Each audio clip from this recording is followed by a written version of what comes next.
And as I was watching him outside the window, I began feeling in my spirit immediately, like, we need to pray for him, whatever's going on, because I missed the context of the first phone call that he had. So I was like, can we, and you know me, I threw you out there because you know I wasn't going to go, but like, I was like, hey, go find out how much his electric bill is. Yeah.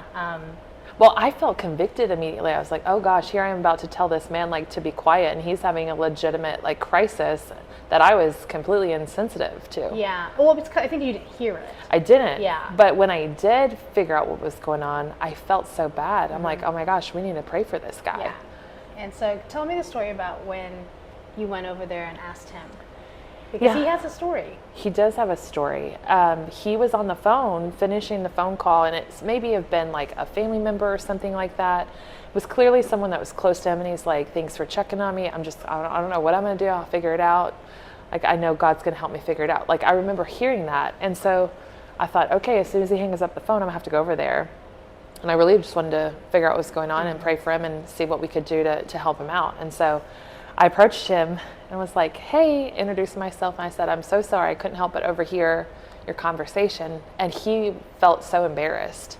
He was really embarrassed. And he was like, oh, I'm so sorry. I said, no, it's okay. I just wanted to come over because I'd like to help you. And my friends and I are over here. We'd love to help you. And I said, I also want to pray for you. And immediately he began crying. And he felt ashamed. He felt embarrassed. And I just kept reassuring him, like, it's okay. It's okay. Because we all go through stuff. And it's just like, I think what broke my heart so much is that he felt alone in his situation, you know? And so I was listening to him, and he goes, I'm just so embarrassed about this. And I said, how much do you need? And he said, oh, it's a prepaid account. He said, I really only need like $40 to turn it back on. They're going to cut my electricity today at 2 p.m. And I think it was like, I don't know, 11 o'clock at that point, 10 o'clock, something. And he was supposed to get into the teens that night. Remember? Yeah, it's cold. It was cold. Yeah. Nobody should be without electricity. Nobody should be without heat. And so I told him, I said, we want to take care of that for you.